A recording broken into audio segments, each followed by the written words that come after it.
everyone. Welcome to our Courageous Mind podcast. You can see us live on Facebook, perhaps, or you're watching the replay. My name is Tatyana, and Naama appears on the other side. Welcome to our weekly dose of truth, where Nama and I will dive into the minds, the courage, and what it really means to build a business rooted in the feminine energy. Raw conversations, unfiltered perspective, breaking stigma, and a lot of illusions. We're two women with different missions, and you will get to know us better during in the course of the podcast. But we're united by courage. And here you will learn to lead your life from your heart, expand beyond your limits, step into a kind of freedom where growth is inevitable and the sky is never the ceiling. Welcome back to episode 2. And in this episode, Nama and I will talk to you about what it truly means to be yourself, what it means to be authentic and how to do it, and all the questions that will arise during the course of this discussion. If you are watching us on Facebook, I'm actually gonna put my phone to the side. So if you're watching live on Facebook and you have a question, please pop it in the comments and maybe I will get a chance to see. But if I don't see it, we can address it on social media or in the next episode, okay? So, Nama, hi. Hi, Tatiana. So good to be here. So good to, be on the second episode and, it starts rolling and it feels great. So, yeah. Let's dive straight into the topic, shall we? Yes, yes. What's for you it actually mean to be yourself, to be authentic? Yeah, it's a very interesting question, isn't it? Because it encompasses so many aspects, but I feel like to be myself, for the first thing that it requires is to know who I am, because how can I be myself if I don't know who I am? If I'm just the like a summary of all my conditioning, all my programming, everything I've heard, and if I haven't really dived deeply into knowing myself, I think so.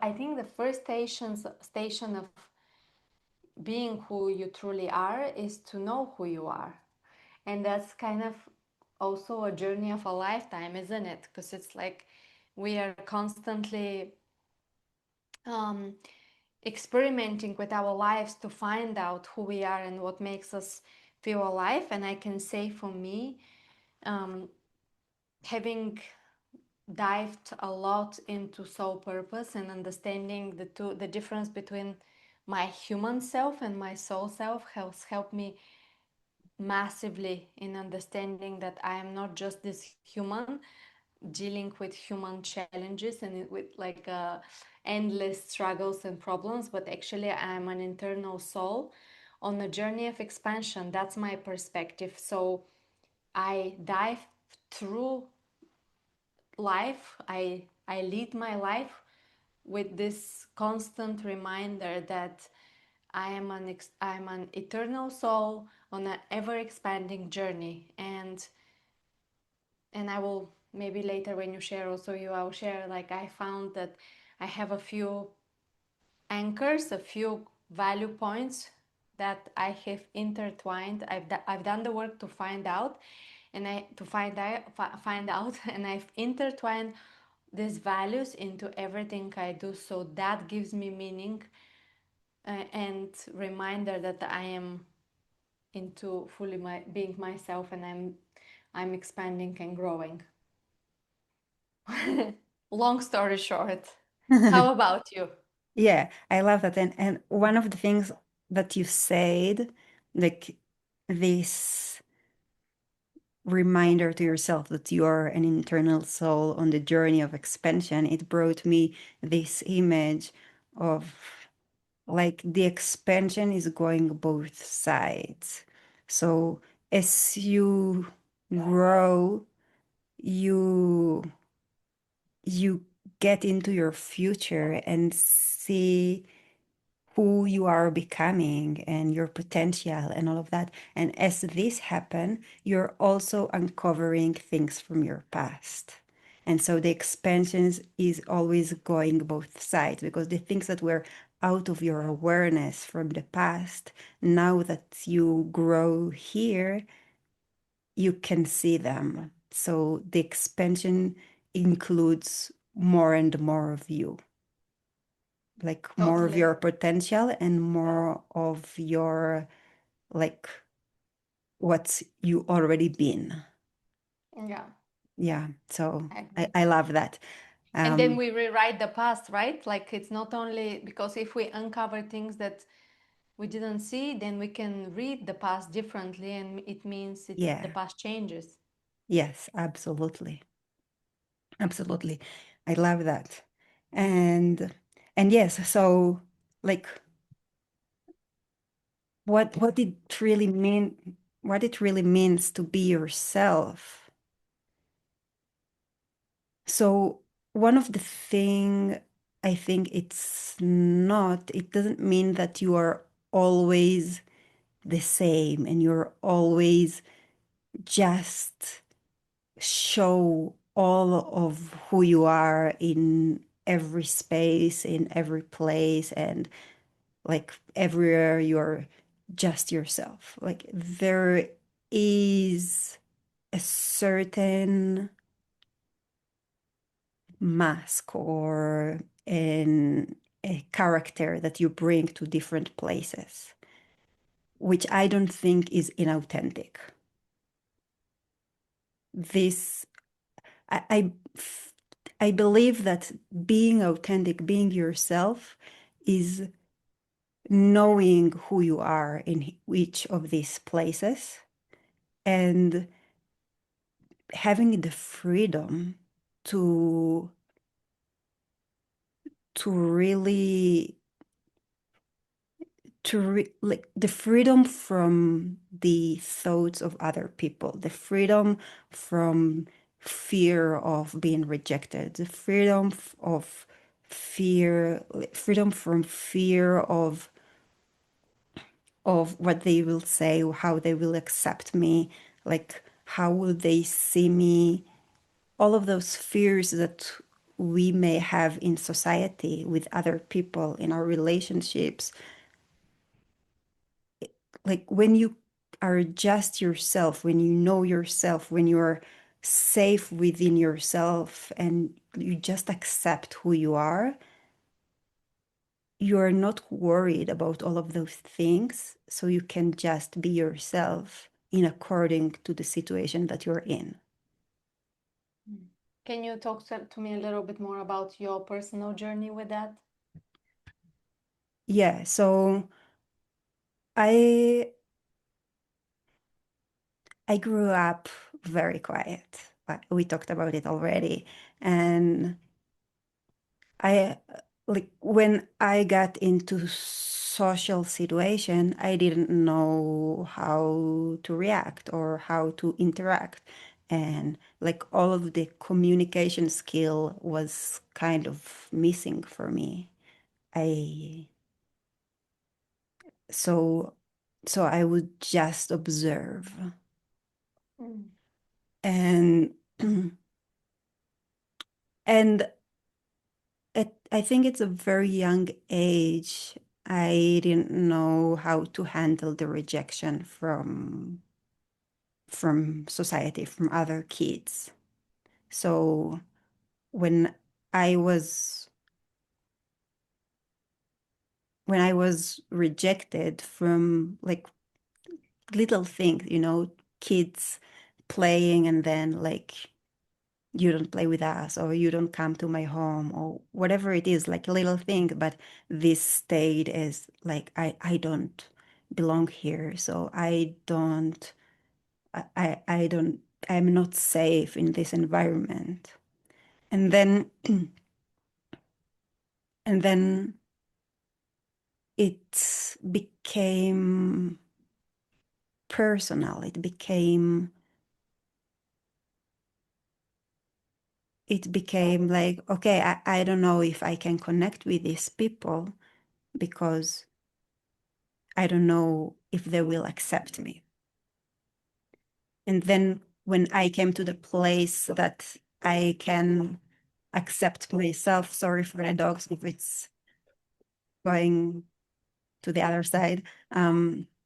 So when I can accept myself, when I came to this place that I love myself and accept myself and learn to know myself, which happened in my early 20s when I went traveling, when I went by myself, when I started to explore different environments, even before I went traveling, like meeting different people with different viewpoints of like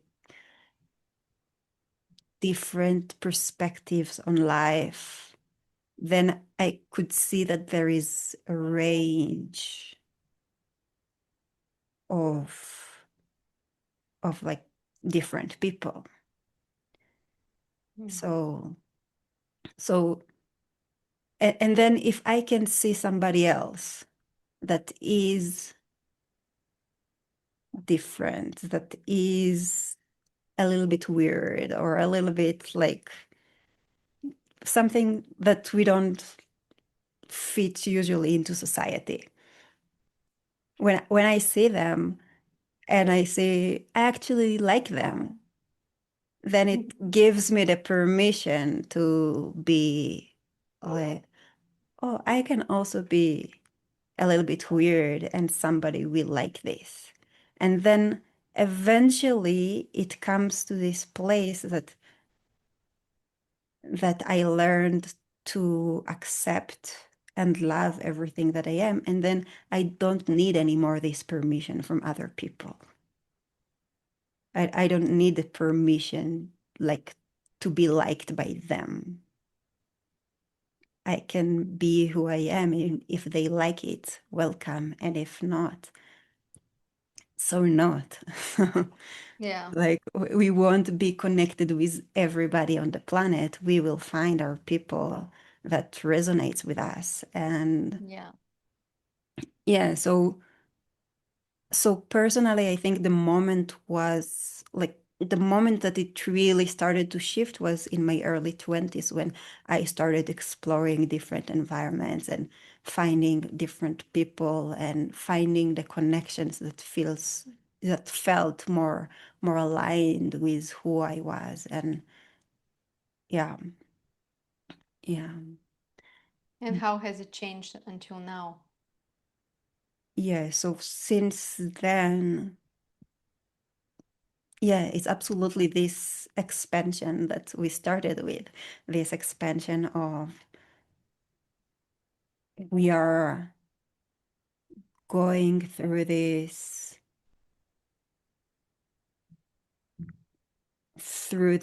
like I'm learning a little bit more of myself, so I'm seeing more of who I was and more of who I'm capable of being, and then more of who I was and more of my potential and more and more and more. So I I cannot say I got to the top of this. I believe there is much more expansion available for me.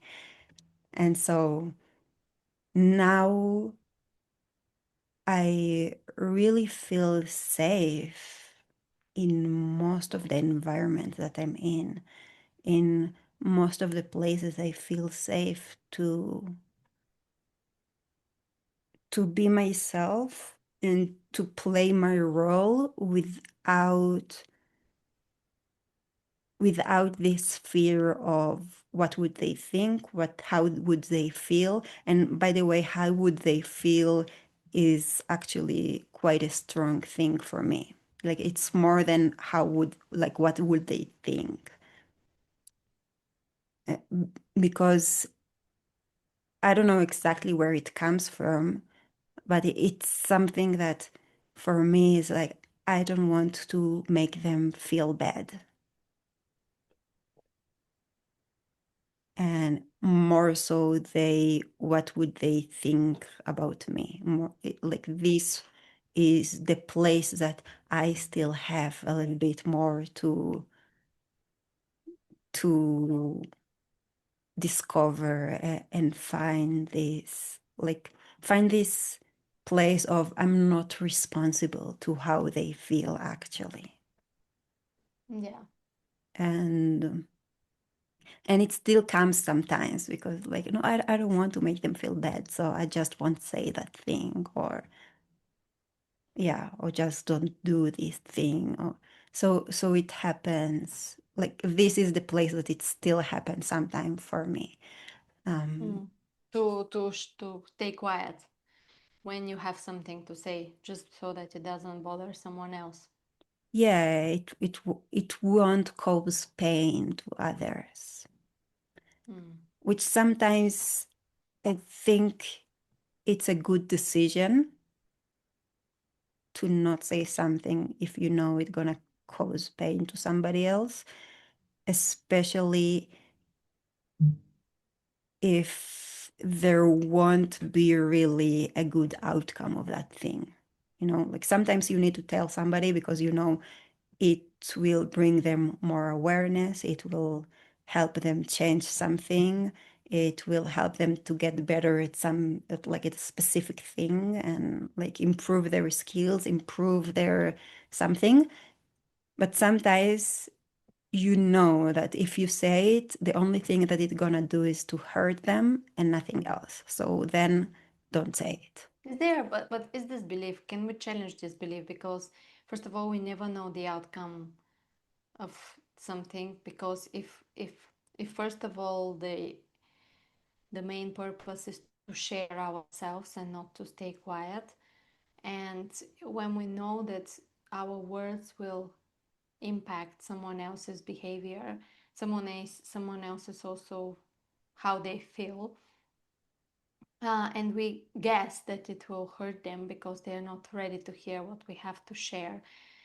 But this is just a guess. We never know, because I often have this with my clients that they fear to, like, for example, just recently one of my clients gave a session and then it to a friend, and she didn't have the courage to tell her, like, obviously this is not gonna hurt her, but she didn't have the courage to tell her, hey, you have to pay me, for example. And it was just like, um and then when she said it, the friend actually reacted very well, and it was like it's and so we always fear that the other person will be hurt, and we are trying to put them first in mind, but sometimes even if it hurts them, it's for their benefit. But more importantly, if we know that what we are sharing on its nature is not hurtful, it's not containing any hate, but it's just our opinion, then are we doing someone else's favor if we're staying quiet because they cannot handle it, as if they're not able to grow under the pain that they are not liked by someone, Yeah, you absolutely. know? No, I don't think we need to stay quiet with our opinions. And yes, there are many times that we may assume that somebody is gonna be hurted by something that is just like neutral. Like, hey, you have to pay me. It's like there there is nothing that can hurt somebody when you say that, right? It's not personal. It's not like, yeah, there is a lot of emotional stuff connected to money and payment and all of that for many people. um but yeah, I guess it's probably coming back to yourself and checking your intentions. Like, if what you want to say is just like to hurt the other person in front of Yeah. you, then don't say it. Like, Yeah, but I like, don't if think it's so just in a this reaction area. of it's just a reaction of like you are wrong and I am right, then then think about it. Maybe you're not supposed to say it, you know? So What if they were really wrong? Obviously, if you yeah, want to say it, you mean it. You just save it for yourself. yes. So then there are ways to say it. Yeah, exactly. Yeah, then there are ways to say it. And then, like, you can say it in a respectful way and in a, like, yeah, like, yeah, I think just to jump in here for me personally, because I come from a more expressive background. I've always been very expressive. I have my mother and my grandmother, they're both very strong women, very expressive, and they modeled for me, especially my grandmother, to be very expressive and always get her point across. And through my growing up, especially in my 20s, I had to actually receive a lot of criticism, especially in the corporate workplace, that I was constantly, not constantly, but often judged that I was not self-aware, that I was uh,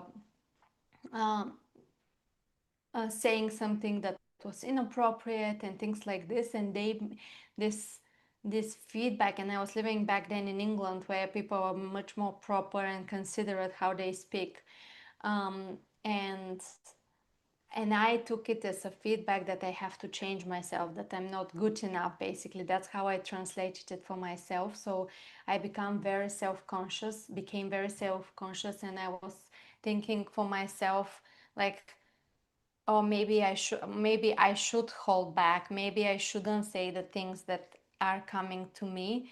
And my journey in my 30s has been exactly the opposite, rewriting this, and actually understanding that if people are bothered by what I have to say, it speaks more about themselves than about me.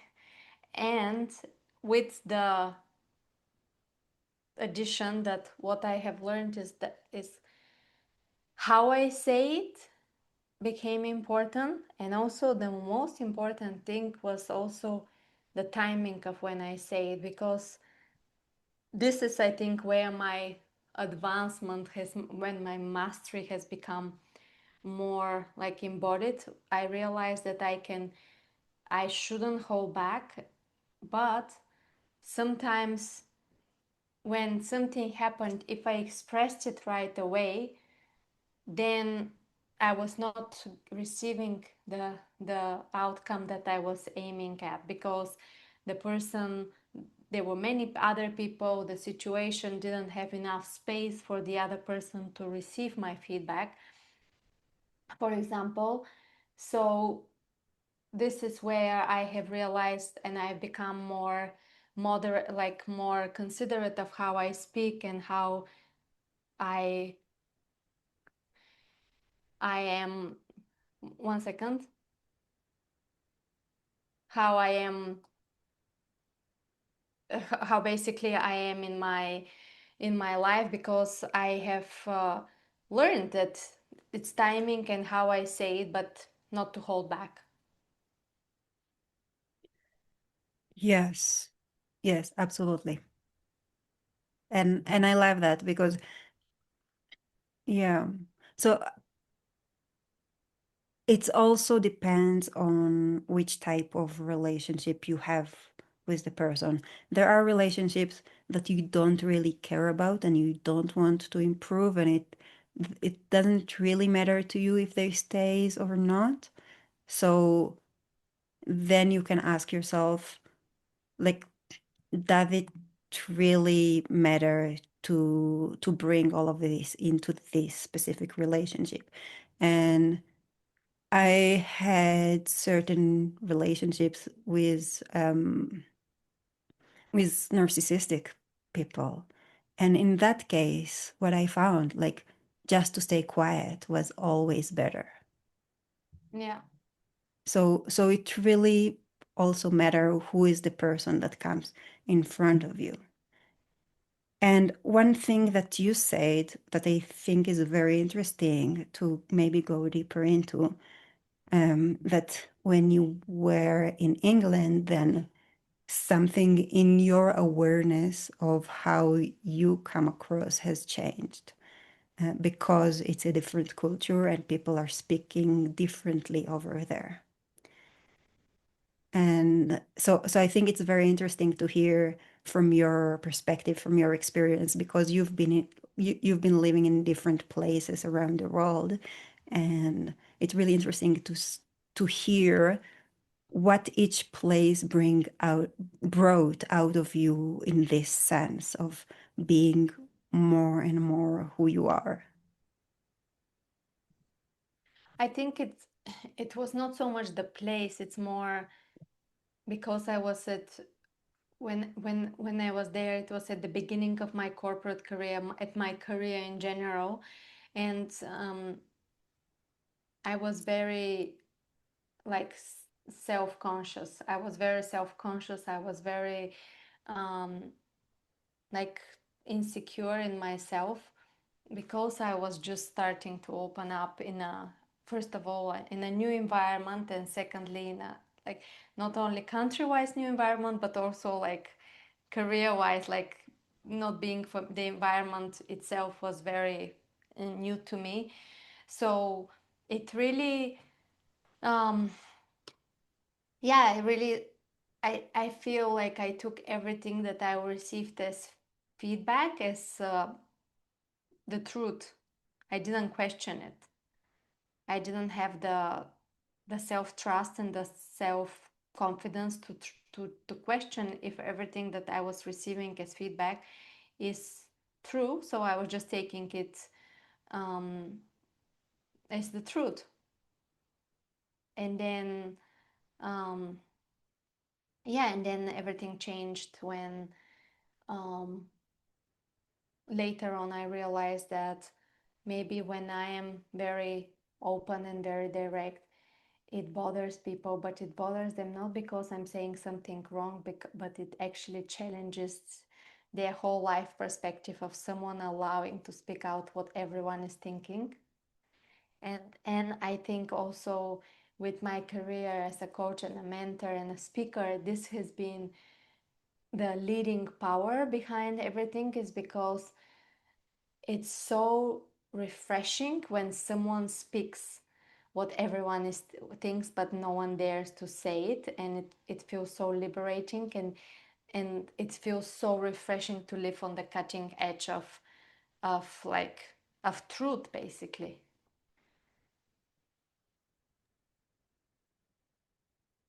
Yeah. Yeah, I think one thing you just said, which is really powerful to everyone who is listening, is this filter of feedback. Like, I think when we are younger and maybe more innocent, it's very easy to just confuse any feedback as personal, as that means this is who I am because they said it. And it's true that we get mirrors through other people, and but the thing with those mirrors is that like what you hear from somebody else telling you is usually what they see in themselves, and what you see in other people is what you see in yourself. So what they tell you is actually them and their perspective, and it's not you. Yeah, but So, let's just so think then, about it. so then when you hear it, then know to filter what is actually a Yeah, feedback that can help you grow and can be beneficial to you, and what is the feedback that is just their projections. And like finding this difference. And I believe it just happens through life. Like you are not born with this filter. It's a filter yeah, that you learn to attune to to have as you grow, as you see more people, as you um, hear more feedbacks, more, and then you see, okay, this person say this, and then the other person says that, and then the other person says that. So what's the truth? Yeah, Like, who is right? no one. And None of everyone at them. the same time. Yeah. But I think this discernment of knowing who to believe and what not is very interesting, because I see in my experience that a lot of women are much more likely to lean into authorities and gurus and teachers, and follow them blindly and take the feedback that they receive, especially in your 20s, as a pure coin, and just like not doubt it, not question it, just accept it as the truth about yourself. And I feel like if people don't go into personal development, they can stay very self-conscious and very susceptible to other people's feedback, especially if the people are in authority position to them. Yes. Yes. That's my Mm. battle. This is my, this is, I think, like one of the battles of my life is for equality. And it really, really bothers me in this old world that is collapsing, that we see collapsing every day, that there is this established authorities that are like just other human beings with more or less experience than us, but presenting themselves as like higher authority to tell people how to live their lives. And I really, yeah, this concept really bothers me. Especially if someone teaches you how to live your life, not from experience, but from a book. Hmm. Yeah.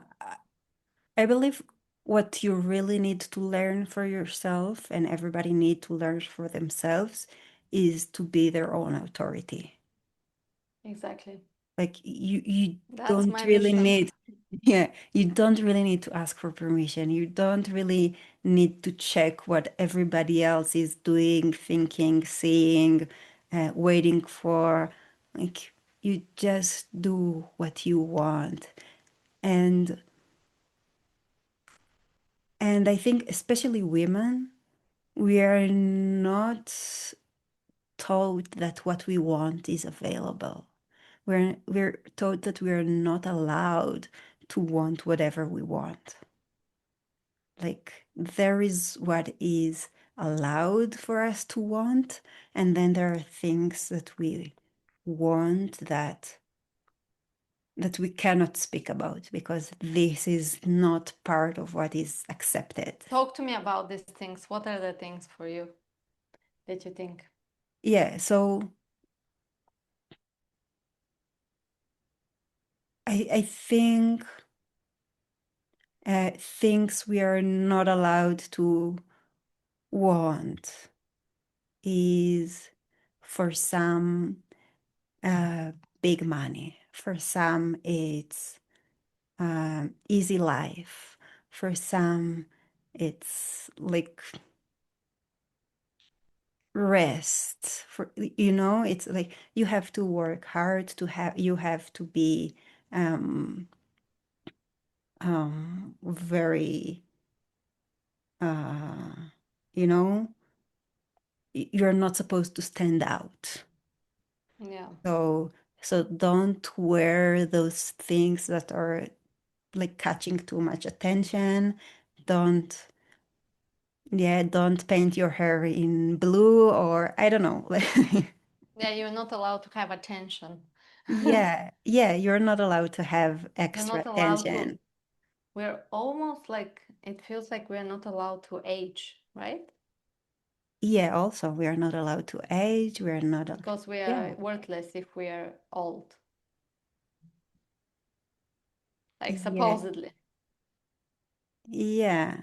Yeah, like there is a certain way that we are supposed to look, and a certain ways that we are supposed to speak, and a certain way that we are supposed to hold ourselves in a room. And like if we want something else, it doesn't look good. And people speak about it badly, like, yeah, like Yeah, in and a very especially disrespectful way. yeah, and Uh, especially if you're no one and you allow yourself to speak up, yeah, then it's really bad. yeah. So, so yeah, so we are not allowed to want these things. Like, so, like we are not allowed to do these things, but also wanting them is forbidden. You cannot speak about it. Like I want, yeah, yeah. So it's like, Money. I want money. This is the topic that I really also am passionate about because, like, who invented the gold digger uh, definition, description of a woman? Like a woman that wants to live abundantly, it's a gold digger. hmm yeah. A man, So a that's man exactly that the wants to thing. have Like money. you have a name to it that is very disrespectful. Yeah. Yeah. If a man wants to become rich, he is ambitious. hmm And also, there is this stigma, like a silent story going around women that if they are very successful in their work, they will be lonely because they will intimidate men. Yes. Yeah. So don't you dare to be successful and have your own money. Better be a gold digger. The hmm silent message where you will be also judged. Either way, if you're a woman and you have money, you will be judged. Yes. Yeah. And you know something interesting? I remember hearing about a study that shows that it's actually women that want their partner to be the provider for them. So they don't feel like the man beside them is good enough if he is not smarter or richer.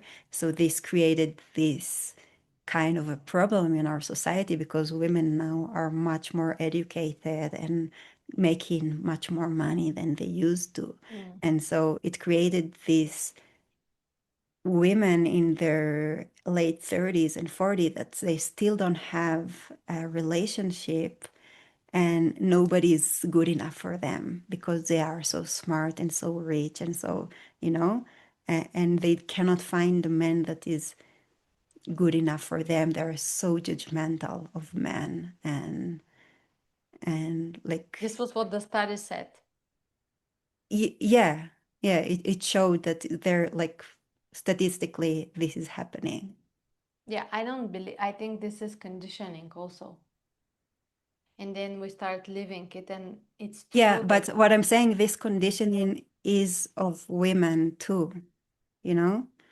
So there are many women that also have these expectations that their husband or partner will be this man that is more than them.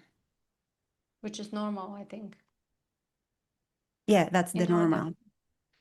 yeah, Yeah, that's the I, normal. But if you are at the top and you're looking for a man that is better than you or richer than you or smarter than you, and you're already at the top, then it's really hard to find somebody that is more than you. And this yeah, if brings you us back to compete the in the same equality. level. Yeah, but Yeah. you don't compete on the same level. This is the thing. You are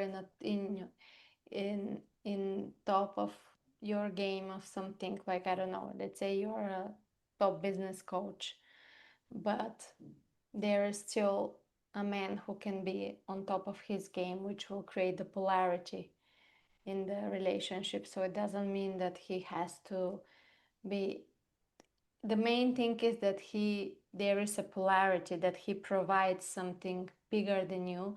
Like, in I think what most women need now is safety, to provide the feeling of safety. And I think it's this concept, it used to be the concept that safety is connected to material well-being, but now women are actually not asking for that because they already have money.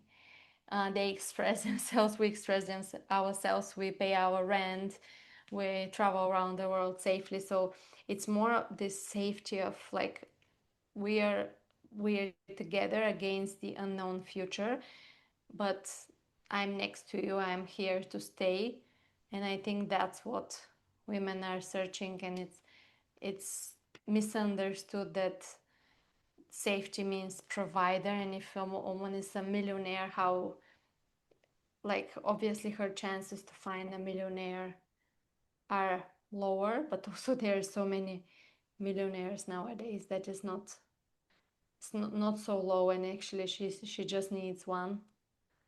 um, it's interesting about this dynamic of being yourself. Let's talk about this. It comes to my mind with this since we started talking about relationships. If you are someone who is very good, very comfortable in being yourself, in speaking up, in behaving in ways that you honor first yourself, and you not shrink yourself. And of course, we are not talking about disrespectful behavior. We are talking of very like mundane things in life, but you don't shrink like yourself in order um, to say what you want to say. Um, how do you think it's possible for someone to be with another, like with a man or with any partner that is, for example, not at that level yet?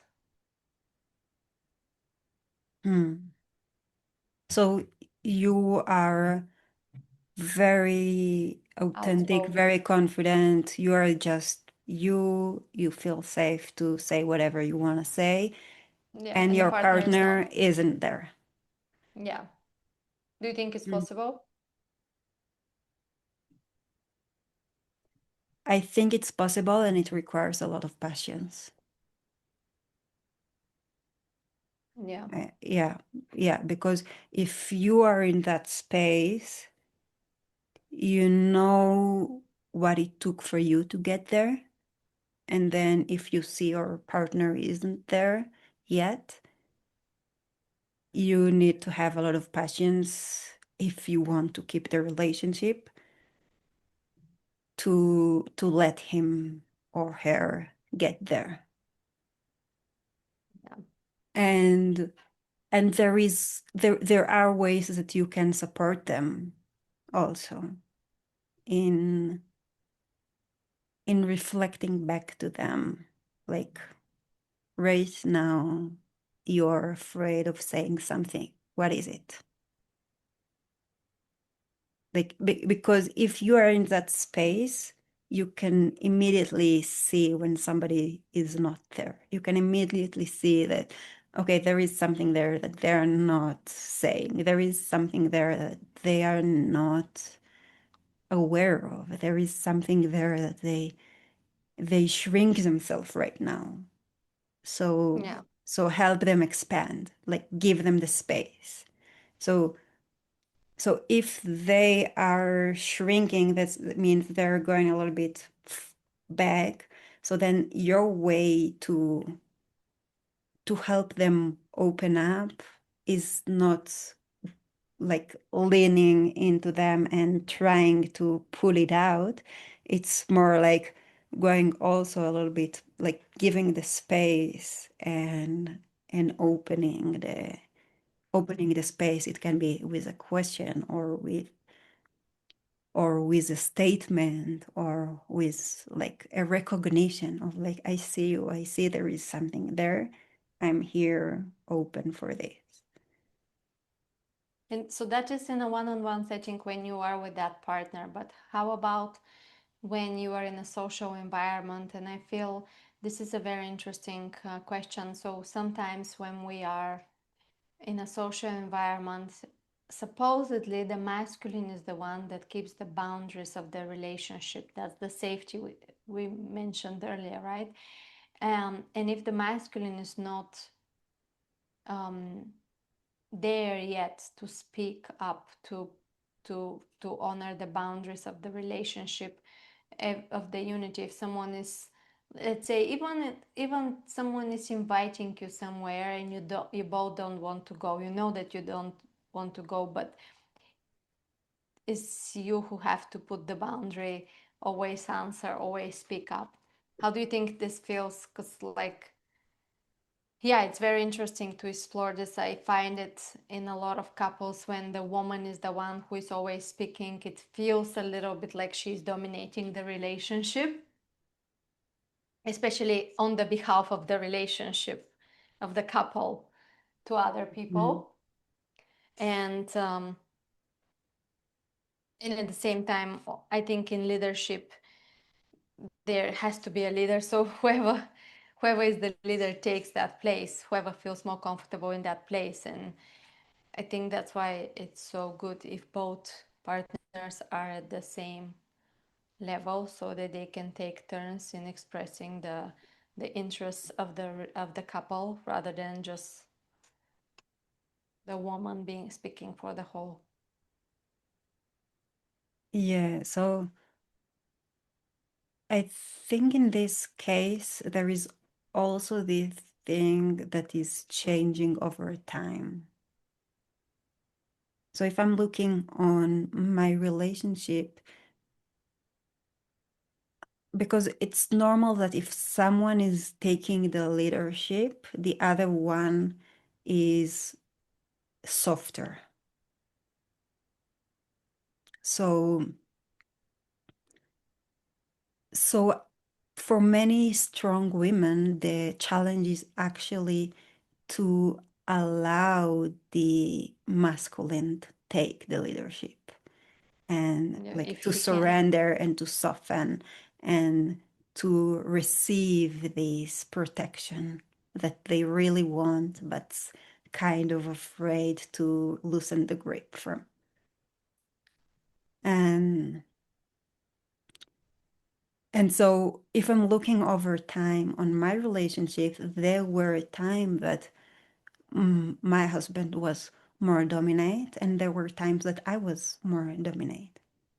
Yeah, So and that feels natural, right? Like yeah, that's a yeah, good and it feels balance. natural, and it happens in this situation, and this happened in this that situation. So it's it's naturally happens that we take leadership in different places Yeah, and in different exactly. times. So it's both having this trust and patience that this will come in a natural way when they have the space to be themselves. And because what I see with many couples where the woman is very strong, she's intimidating the man in a way like she's attacking him, so he's just leaning back, and that doesn't allow his masculinity and his power and his leadership to come alive. While when the woman is softer and more like when she allows this man to take care of her, then the man can flourish and and show his power and create this safe place for her also. So sometimes I feel strong women are waiting for the men to do that while they're not giving them the space to do it. Well, I think maybe we can leave this as another topic, because it's a topic on its own. Because I think when you're a leader, you're not, you don't, not, no one gives you, you take it. Like if someone has to give you the leadership, it's already showing that you're not a leader. A No, leader, I don't agree on that.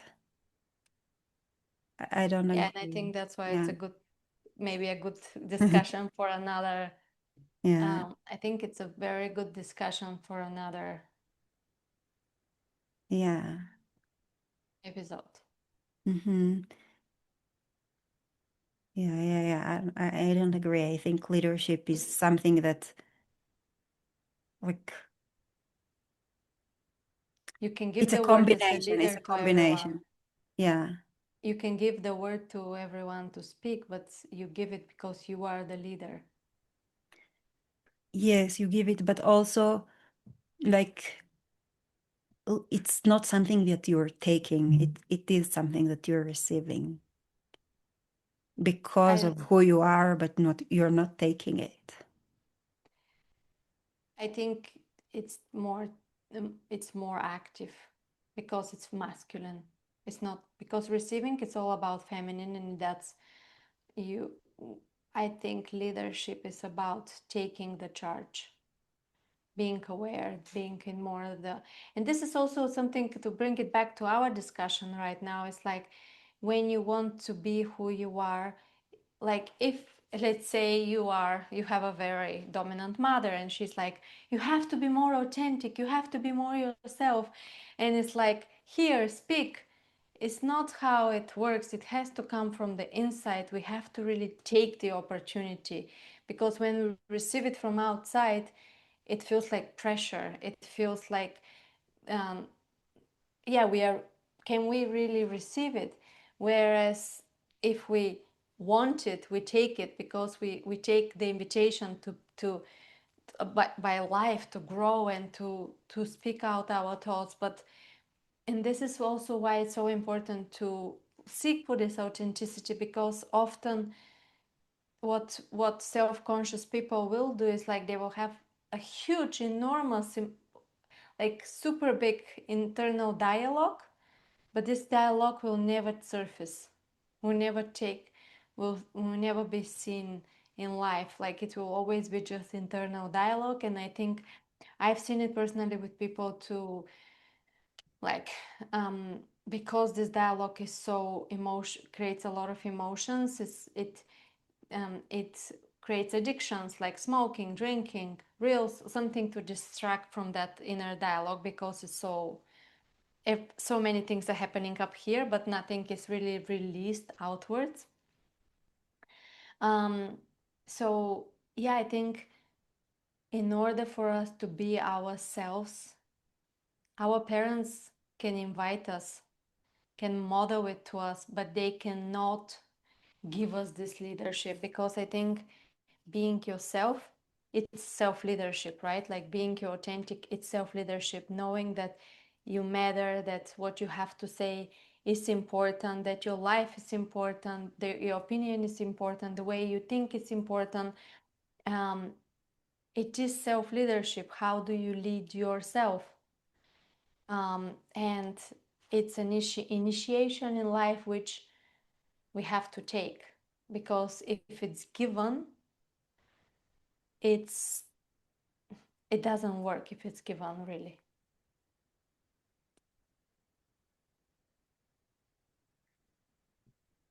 Yeah. So when I'm saying that it is given,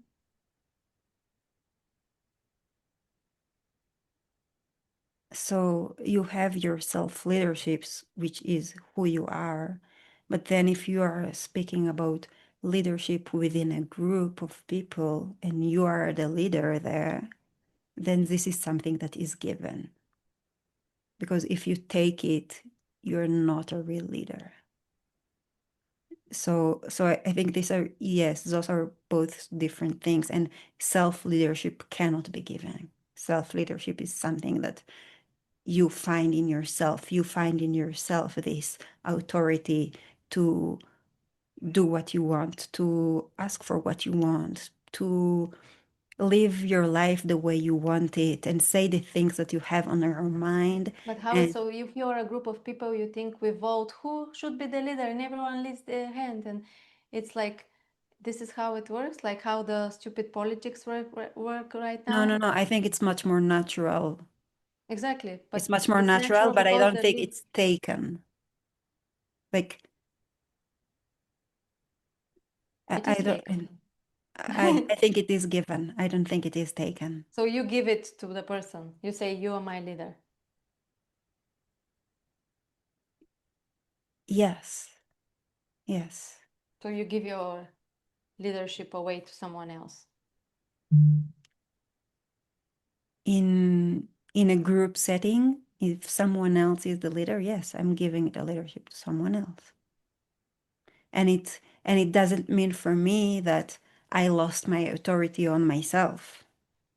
It means that I gave someone else to take responsibility on that group, on that mission that this group of people has. It's a maybe an interesting conversation to leave also our speakers, because I think when I say leadership is taken, I don't mean like we take something from other people, but our energy of direction and going first is so big that we just go first. And when we go first, like this is something I talked about in one of the groups I'm leading. It's like leadership doesn't mean that we are more than anyone else, doesn't mean that we are better. It means that we go first. And when we go first, it's not like everyone tells us go first, we'll follow. It's like no, we go first because we are not scared. We say the thing, we take the action, and that naturally Yeah. forms the so. But we are taking the step. No one is telling us take that step, and we take it. No, we do it. So it's Yeah. Yeah. So then, the uh, leader is uh, going first. He yeah, puts light yeah. on the path. Hmm. They take the step. They Hmm. don't receive the step. Yeah. Okay. So then, when you have a group of people and you go first and somebody else also go first, and which one goes in different direction, then what happens? There is no group. It, there is no group. There may be power struggles in between the two. It may bring to conflict in between the two and within the group. And then it also may form two different groups. So some Yeah. choose to give the power, the leadership to that person, and some other prefer to give the the leadership to that person, and it splits the group. Yeah, and it happens in humanity if you think about but this. but then if when this happens, when all of the other that didn't take the first step and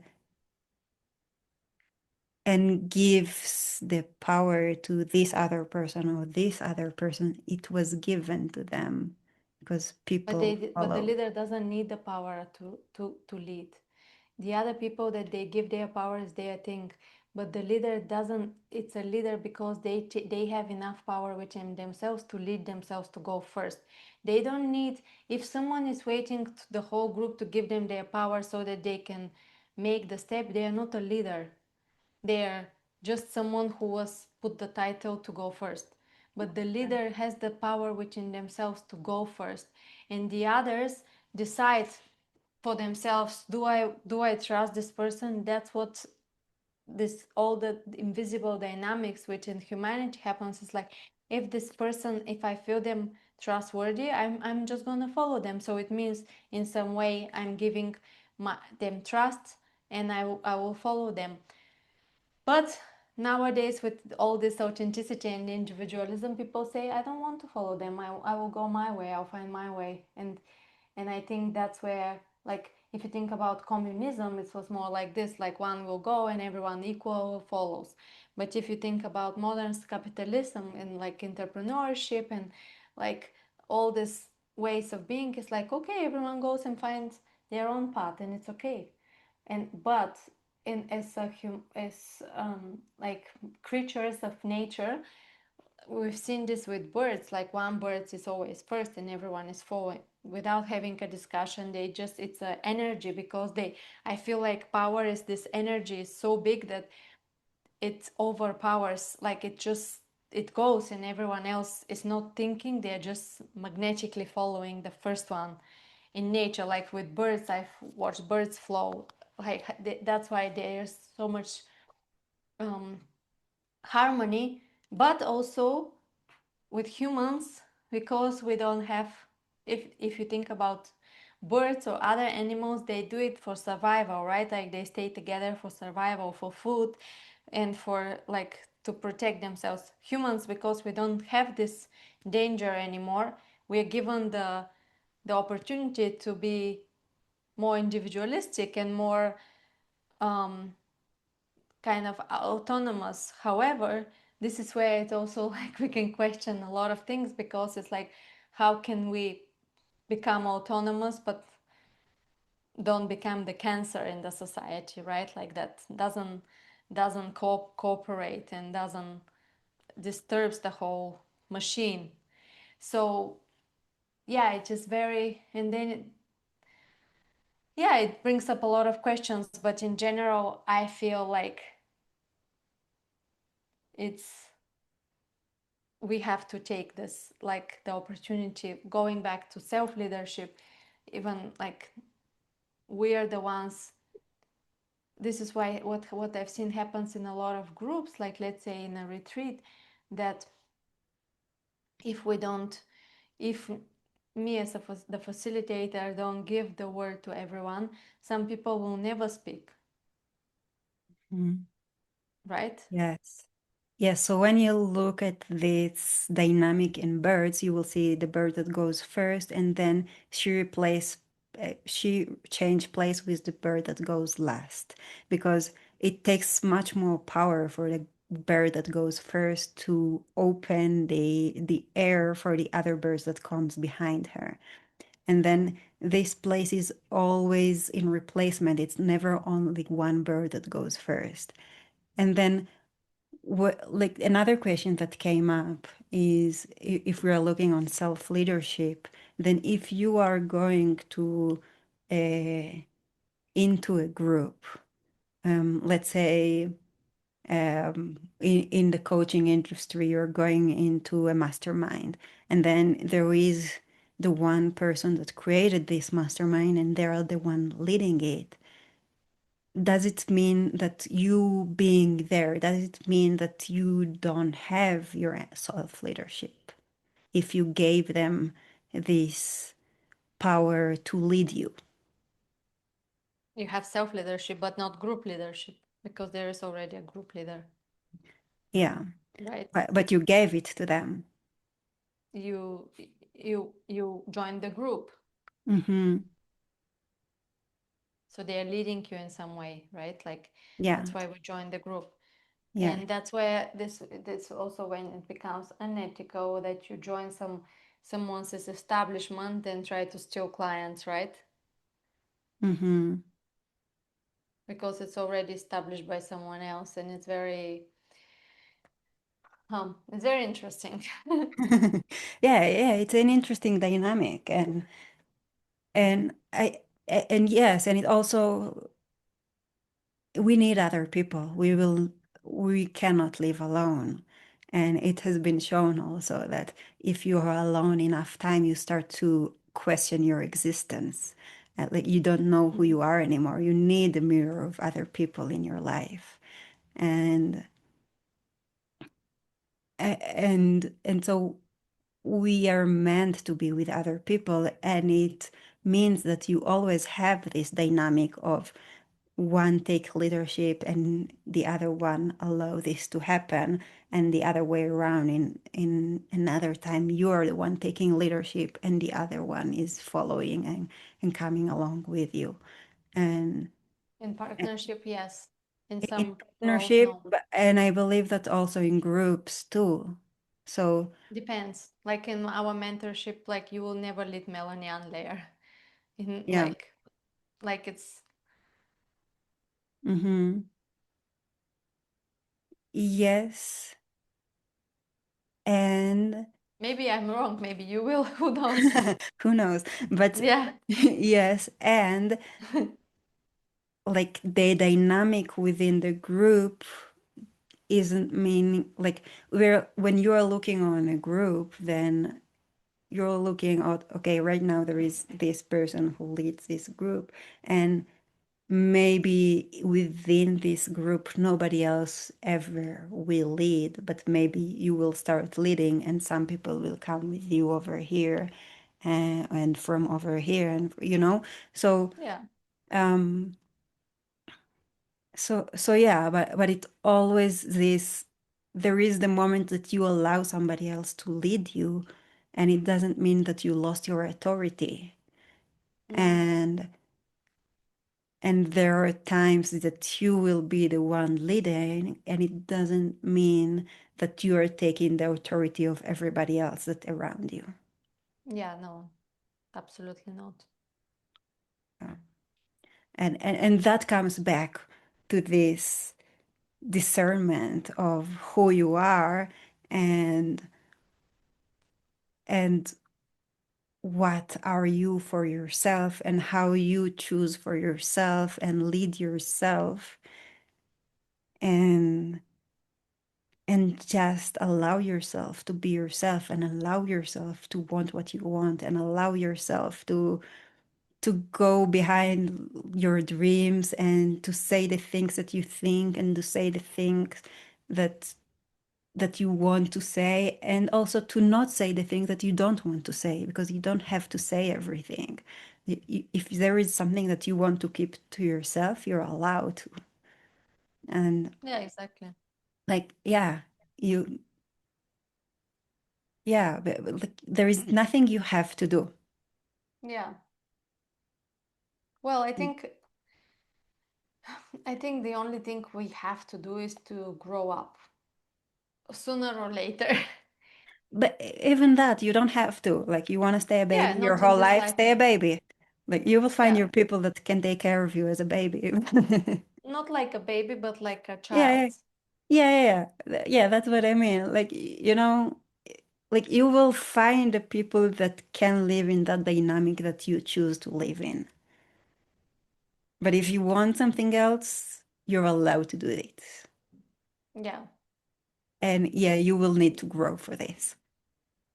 yeah, exactly. So I think we don't have to do anything, but if we start dreaming and wanting to achieve something, that pushes us to then grow, expand, go beyond fear, overcome limitations, um, and one of it is really to to be yourself, which we say often. Like one of the first expressions to be yourself is to speak up, but also it's how we hold ourselves, how we behave, and how we even think, the things that people cannot see because we are so conditioned to perform, um, like to be ourselves and to be outward, but also to be inward and allow more space for the inner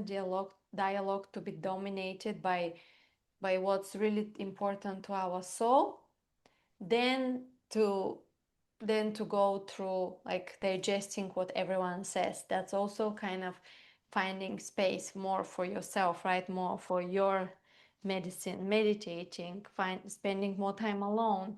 All of these things are being yourself and doing the things that we really want to do instead of people pleasing and doing everything else, especially for mothers. This like doing everything that everyone wants to do, but wants us to do, but never really taking care of ourselves. And taking care of ourselves can mean a basic thing like just sleeping more. Yeah.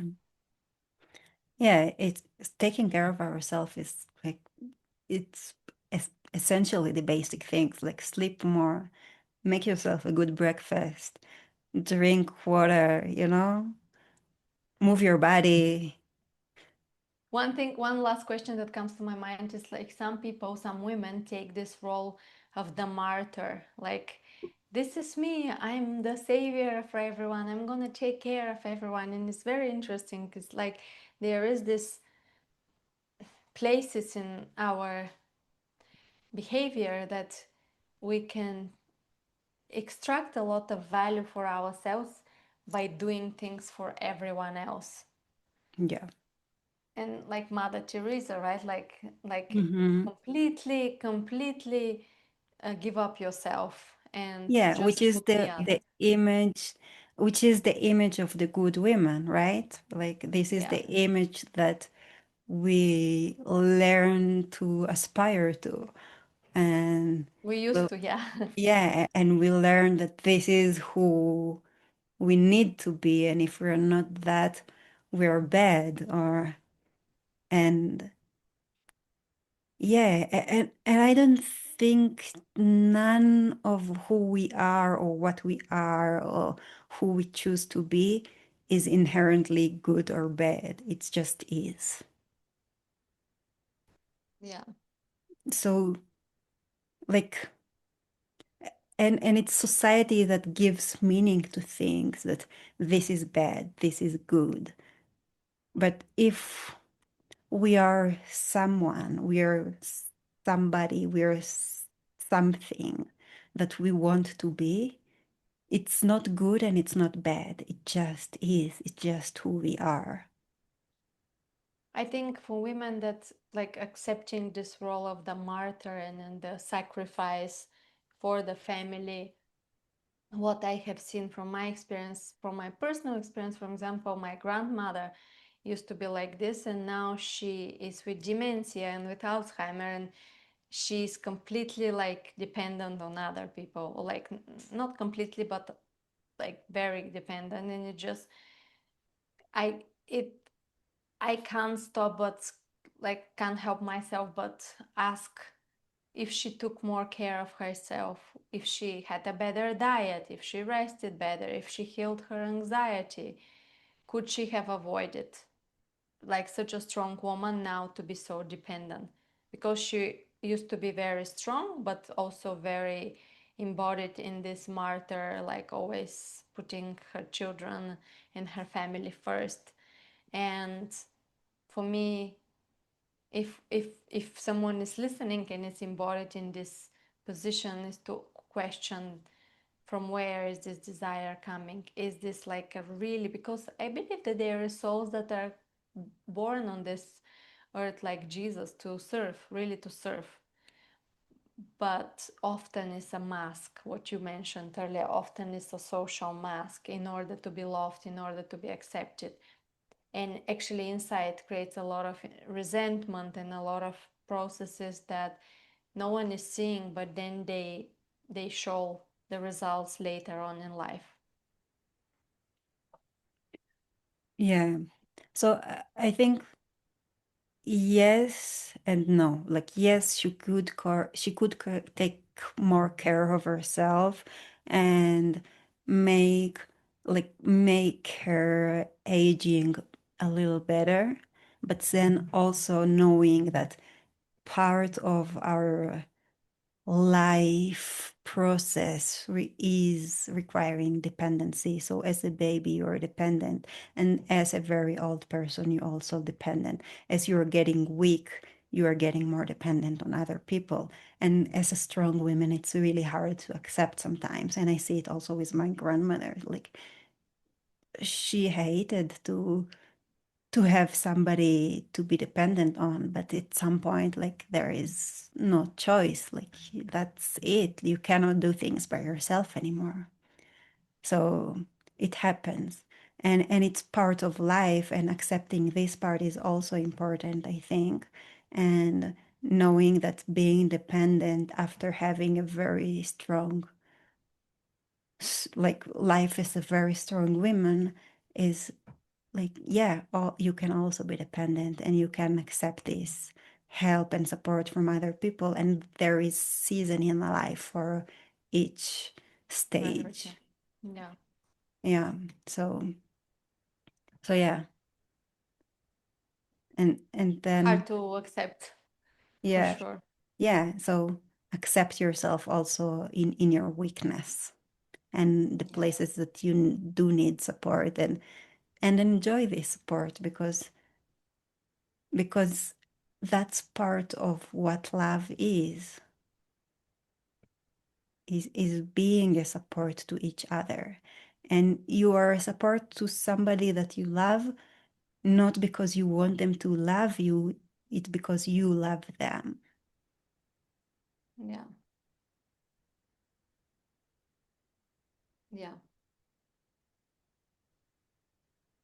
Okay, so I think we said a lot for today's episode. I Yeah. hope you everyone enjoyed it, and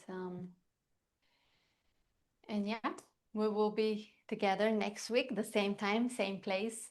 Mm. We are taking turns. So one week we are live on Nama's Facebook, and then the next week we are live on my Facebook. So and then all the episodes are put on YouTube. But if you want to watch us live, just so that you know, we are sharing anyway. And thank you so much for if you have listened this on the live or in the recording. And we will see you next week. Yes, see you next week. And if you have any questions, any reflections, any thoughts, we would love to hear it and expand this conversation even further. So thank you so much for joining us today and see you next week. Bye. Bye.